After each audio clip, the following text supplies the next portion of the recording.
Bulletin की शुरुआत एक अहम खबर से करेंगे, जहां उत्तराखंड में सीएम पुष्कर सिंह धामी आज 9 बजे देहरादून जाएंगे और सीएम आवास पर शासकीय कार्यों का निपटारा करेंगे। वहीं 10 बजे मुख्य सेवक सदन आत्मनिर्भर उत्तराखंड @25 बौद्धित्व विचार श्रृंखला ई जनसंवाद में शिरकत करेंगे और 12 बजे आजादी का अमृत महोत्सव के क्रम में लोक योजना अभियान 2021 और सबकी योजना सबका विकास के अंतर्गत एक दिवसीय राज्य स्तरीय अभिमुखीकरण कार्यशाला में भी प्रतिभाग करेंगे। तो आज का ये इस तरह से कार्यक्रम रहने वाला है सीएम पुष्कर सिंह धामी का, और सभी मुख्य चीजों में शिरकत करेंगे आज सीएम पुष्कर सिंह धामी। और साथ ही साथ आज अमृत महोत्सव में भी, आजादी के अमृत महोत्सव में भी इसमें शिरकत करते नजर आएंगे, जहां 10 बजे सेवक सदन आत्मनिर्भर उत्तराखंड @25 बौद्धित्व विचार श्रृंखला ई जनसंवाद में भी वो शिरकत करेंगे। फिर 12 बजे आजादी के अमृत महोत्सव में वो शिरकत करते नजर आएंगे। ये तमाम कार्यक्रम आज के रहने वाले हैं सीएम पुष्कर सिंह धामी के, जहां उत्तराखंड सीएम पुष्कर सिंह धामी आज 9 बजे देहरादून में सीएम आवास पर शासकीय कार्यों का निपटारा करेंगे। तो बहुत समय से ये सब चीज देखा जा रहा है कि हर रोज अब जिस तरह से सीएम धामी के कार्यक्रम यहाँ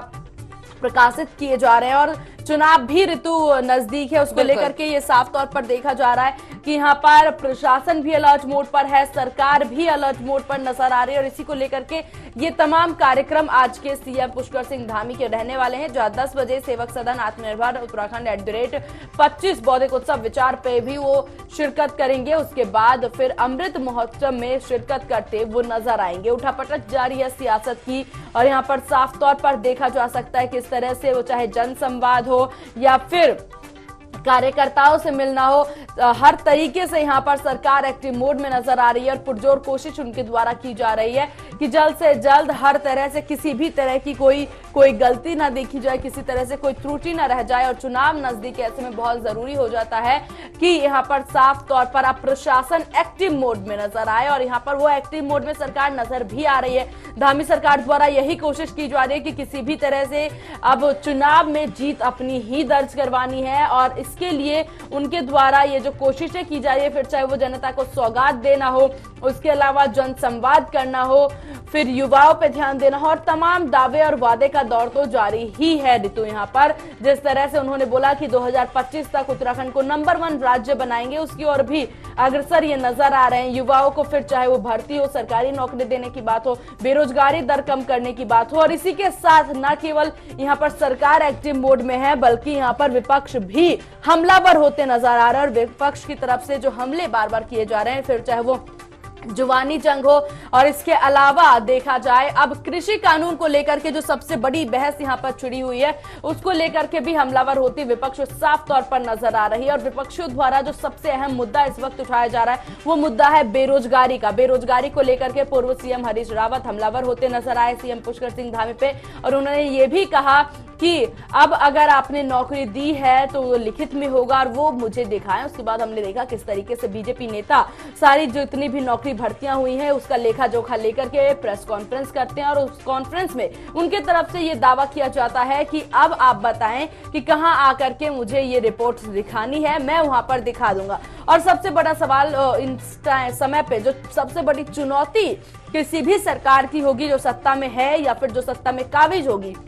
उनकी जो सबसे बड़ी चुनौती होगी वो पलायन की होगी ये तो, क्योंकि साफ तौर पर यहाँ पर पलायन की अगर बात की जाए, पलायन का दर बढ़ता जा रहा है और ऐसे में बहुत जरूरी हो जाता है कि रोजगार दिया जाए। जब रोजगार दिया जाएगा तभी पलायन की स्थिति थमेगी रे तो।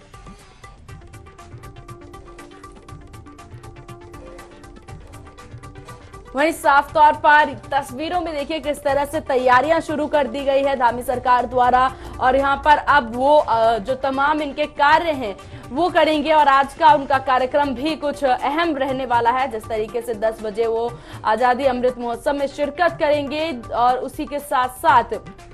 इसी क्रम में लोक योजना 2021 और सबकी योजना सबका विकास के अंतर्गत एक दिवसीय राज्य स्तरीय अभिमुखीकरण कार्यशाला में भी प्रतिभाग करेंगे। किस तरह से देख रही है नीतू आप इस सबको? बिल्कुल, जो आज सीएम पुष्कर सिंह धामी के यहाँ पर कार्यक्रम है, ये काफी अहम रहने वाले हैं। आगामी चुनाव के मद्देनजर इसे जोड़ा जा सकता है, क्योंकि लगातार हम भी देख रहे हैं कि उत्तराखंड में सीएम पुष्कर सिंह धामी कितने सक्रिय मोड में है। हर दिन एक चुनावी दौरा यहाँ पर नजर आता है, हर दिन एक बड़ी सौगात यहाँ पर आम जनता को देते हुए नजर आते हैं। और अब जिस तरह से कल आम आदमी पार्टी का यहाँ पर रोड शो था, उसके बाद तो जाहिर सी बात है कि यहाँ पर बीजेपी, जिसकी अभी राज्य में सरकार है, उनका सक्रिय मोड और ज्यादा यहाँ पर तेज हो चुका है। और आज भी बड़ी सौगात यहां पर सीएम पुष्कर सिंह धामी की तरफ से दी जाएगी। जिस तरह से सीएम पुष्कर सिंह धामी ने पहले ही ऐलान किया कि उत्तराखंड की जो संस्कृति है और जिस तरह से यहां का रहन सहन है, उसको पूरे देश भर में यहां पर बढ़ाया जाएगा। और सीएम पुष्कर सिंह धामी उसी कोशिश पर नजर आ रहे हैं और वही सब कर रहे हैं, उसी तरह से सौगात दी जा रही है। बीजेपी का एक नारा है यहाँ पर, सबका साथ सबका विकास, और आज एक बड़ी योजना की सौगात यहाँ पर सीएम पुष्कर सिंह धामी की तरफ से सीमा दी जाएगी, जहां सबका साथ सबका विकास नाम से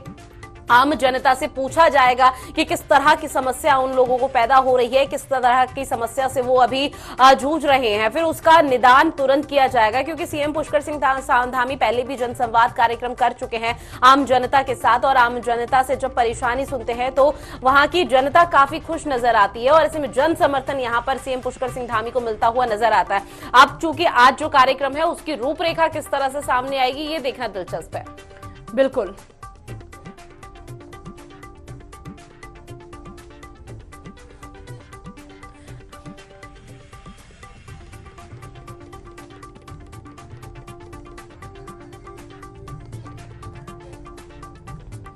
तो देखिए, देहरादून से आपको खबर बता रहे हैं, जहां सीएम पुष्कर सिंह धामी की तरफ से बड़ी सौगातें दी जाएगी। और ये काफी अहम इसलिए है क्योंकि आज का जो दिन है वो उत्तराखंड वासियों के लिए काफी अहम है। सबका साथ सबका विकास, बीजेपी की ये नारा लगातार 2014 से सुनते आ रहे हैं कि किस तरह से सबका साथ सबका विकास की बात बीजेपी कर रही है। लेकिन अब यहाँ पर एक योजना की शुरुआत की जाएगी, जहां सबका साथ सबका विकास योजना की जाएगी। और ऐसे में तमाम तैयारी यहाँ पर हो चुकी है, उन कार्यक्रम की रूपरेखा यहाँ पर तैयार की जा चुकी है। और जो सुरक्षा के लिहाज से यहाँ पर पुलिस प्रशासन तैनात किया गया है, तो वहीं जो प्रशासनिक कर्मचारी हैं वो भी यहाँ पर मुस्तैद नजर आ रहे हैं कि किस तरह से और बेहतर इस रूपरेखा को किया जा सकता है।